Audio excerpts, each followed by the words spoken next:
সুনামগঞ্জে পাহাড়ি ঢল ও বৃষ্টিতে প্রায় সবকটি নদ নদীর পানি বাড়ছে। কয়েকটি বাঁধ ভেঙে তলিয়ে গেছে বহু জমির ফসল। বাকি বাঁধগুলো রয়েছে ঝুঁকিতে। বিস্তারিত জানাতে যুক্ত হচ্ছেন সহকর্মী শহীদ নূর আহমেদ।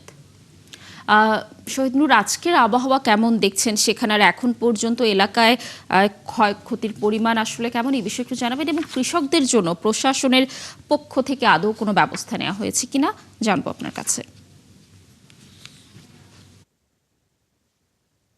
ধন্যবাদ আপনাকে। যেমনটা আমরা প্রতিবেদনে দেখানোর চেষ্টা করেছিলাম যে বেশ কিছুদিন যাবত আসলে এই অঞ্চলে জলাবদ্ধতার সাথে কৃষকরা বলা যায় যে এক ধরনের যুদ্ধই করছেন। বৈরী আবহাওয়া, অন্যদিকে বৃষ্টিপাত।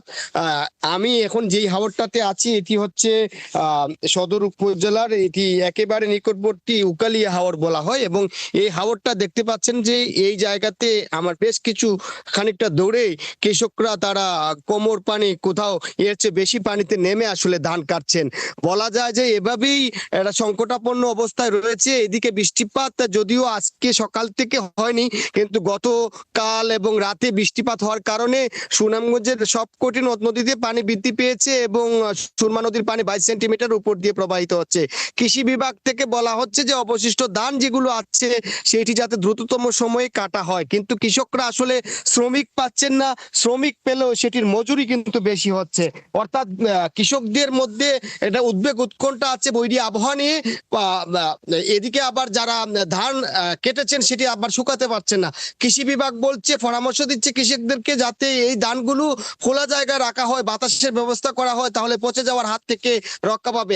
আজকে সরকারিভাবে ধান সংগ্রহ করার কথা, কিন্তু আদৌ কৃষকরা ধান দিতে পারবেন কিনা, কেননা তাদের ধান অনেকের কাছেই নেই, আবার যা হয়েছে তা শুকানো গেছে না। অর্থাৎ মানুষ বিপাকে আছেন। যদি বৃষ্টিপাত না কমে তাহলে এই এলাকার উন্নতি, অর্থাৎ কৃষকদের দুর্দশা বা বিপর্যয় কমবে না। শহীদ নূর, ধন্যবাদ আমাদের সাথে যুক্ত থাকার জন্য। দর্শক, যেমনটি বলছিলাম যে সুনামগঞ্জে পাহাড়ি ঢল ও বৃষ্টিতে প্রায় সবকটি নদ নদীর পানি বেড়েছে এবং ফসলেরও ক্ষতি হচ্ছে। এই বিষয়ে সর্বশেষ তথ্য জানাচ্ছিলেন আমাদের সহকর্মী।